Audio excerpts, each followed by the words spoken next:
Hello everybody, this is digital blackboard by Sachin P Nagmote. इस video में हम जो टॉपिक डिस्कस करने वाले हैं वो है working of synchronous motor. So let's start. तो बेसिकली हमें ये बात पता है कि motor is nothing but a machine. तो मोटर वो मशीन होती है जो इलेक्ट्रिकल पावर को मैकेनिकल पावर में कन्वर्ट करती है। अब इलेक्ट्रिकल पावर का मतलब है वोल्टेज और करंट, और मैकेनिकल पावर का मतलब है रोटेशन।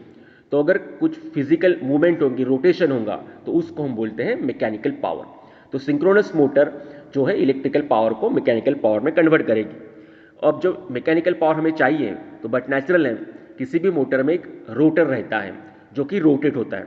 तो उस रोटेट होने वाले पार्ट को बोलते हैं रोटर, जहां से हमें क्या मिलेगा, मैकेनिकल पावर मिलेगा। तो सिंक्रोनस मोटर का जो रोटर है, जो रोटेट होगा, वो सिंक्रोनस स्पीड से रोटेट होता है, और इसके वजह से इस मोटर को सिंक्रोनस मोटर बोलते हैं। अब ये सिंक्रोनस स्पीड क्या है और सिंक्रोनस स्पीड पे सिंक्रोनस मोटर क्यों घूमती है, वो हम देखेंगे इस वीडियो में। तो सबसे पहले अगर हमें मैकेनिकल पावर एज आउटपुट चाहिए, तो बट नेचुरल है, हमें इनपुट देना पड़ेगा। तो इनपुट देने के लिए हमारे पास एक पार्ट रहता है मोटर में, उसको बोलते हैं स्टेटर, जो कि रहता है स्टेशनरी।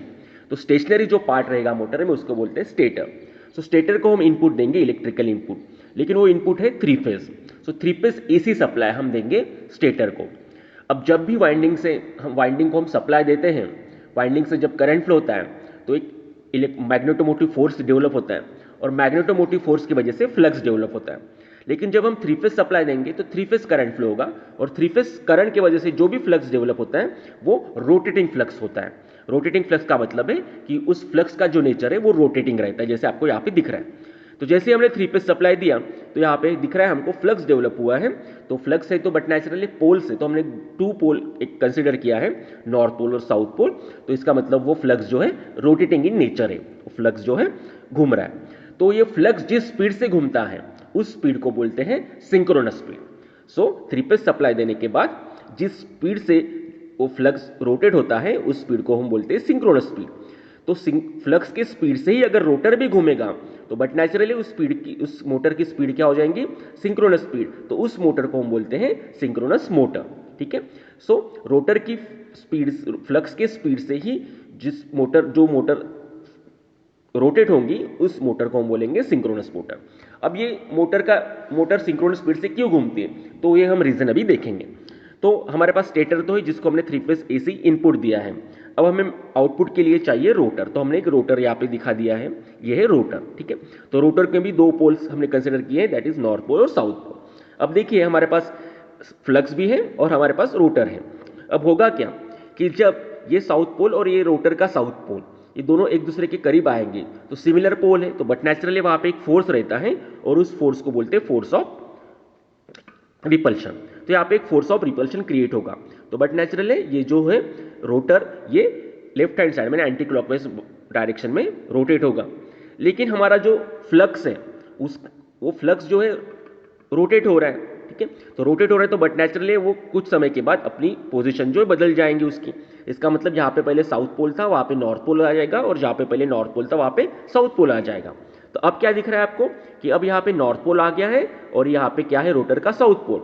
अब यहाँ पे फिर से फोर्स डेवलप होगा, लेकिन ये फोर्स कौन सा रहेगा, अभी फोर्स ऑफ अट्रैक्शन। तो ये रोटर अभी इस डायरेक्शन में घूमेगा, क्लॉकवाइज में। ठीक है। चलो, उसके बाद फिर से जो है फ्लक्स रोटेट हो रहा है, तो नॉर्थ पोल साउथ पोल की जगह आ जाएगा, और साउथ पोल नॉर्थ पोल की जगह आ जाएगा। अब फिर से क्या होगा, फिर से रोटर के ऊपर एक फोर्स डेवलप होगा, लेकिन अब वहां पे कौन सा फोर्स डेवलप होगा, रिपल्शन। तो रोटर फिर से एंटी क्लॉकवाइज डायरेक्शन में घूमेगा। उसके बाद फिर से जो है नॉर्थ पोल की जगह साउथ पोल आ गया, साउथ पोल की जगह नॉर्थ पोल आ गया, तो फिर से फोर्स ऑफ अट्रैक्शन, यानी अब रोटर जो है क्लॉकवाइज में घूमने लग गया।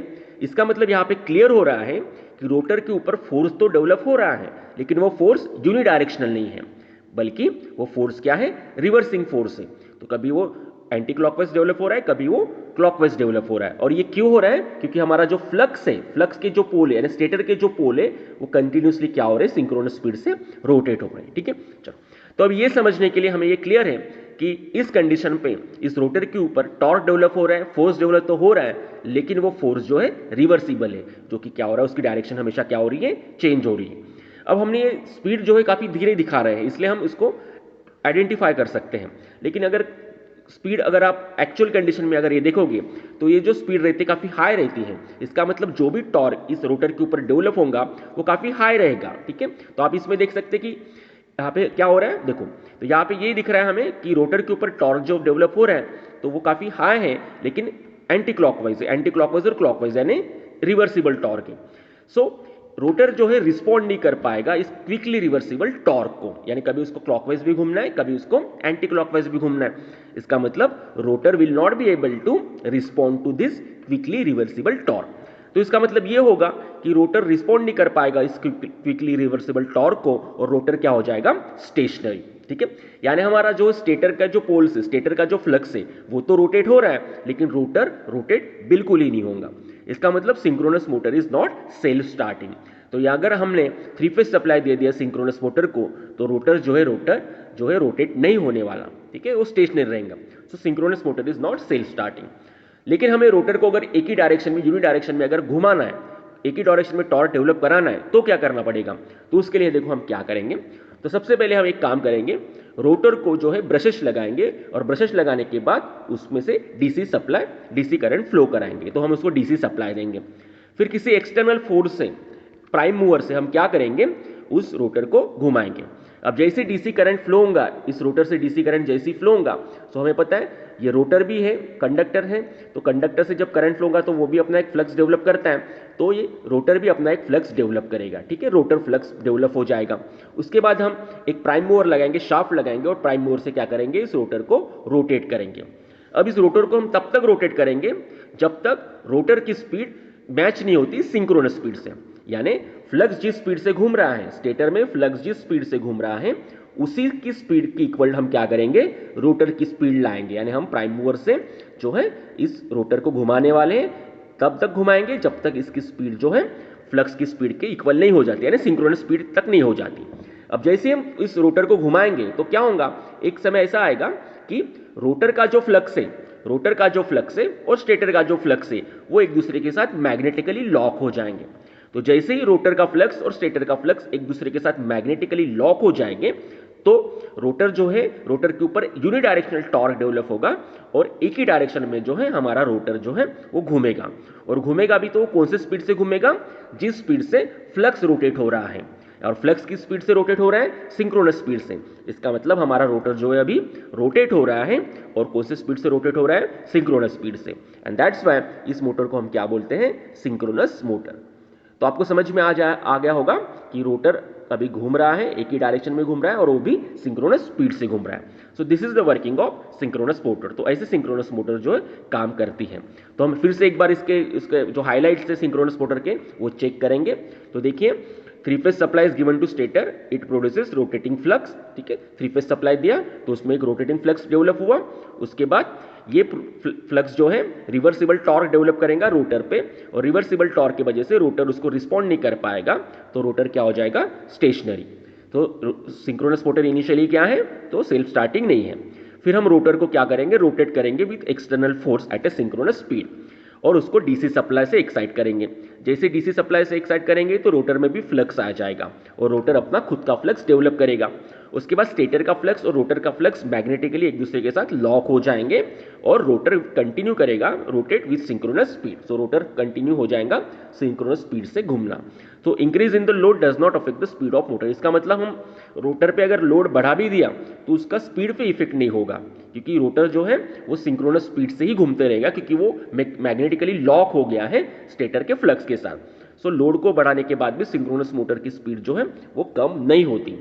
और अगर हमको स्पीड कम करना ही है तो हम क्या करेंगे, सिंक्रोनस स्पीड को ही कम कराएंगे। तो हमें उसके लिए क्या करना पड़ेगा, हमें सप्लाई की फ्रीक्वेंसी वैरी करना पड़ेगा। और उसके बाद synchronous motor either run at synchronous speed और नॉट। तो सिंक्रोनस मोटर एक तो रन होंगी या नहीं होंगी, रन होंगी तो सिंक्रोनस स्पीड से रन होंगी या फिर स्टेशनरी रहेंगी। उसके बाद सिंक्रोनस मोटर वर्क कर सकती है low as well as high power factor के लिए, और it is use where high power with low speed is required. तो ये कुछ हाइलाइट्स है, कुछ इंपॉर्टेंट पॉइंट्स है सिंक्रोनस मोटर के बारे में। तो आई होप कि आपको ये वीडियो अच्छी तरीके से समझ में आया होगा और इस वीडियो में हमने जो डिस्कस किया है कि सिंक्रोनस मोटर कैसे काम करती है वो भी आपको अच्छे से समझ में आ गया होगा।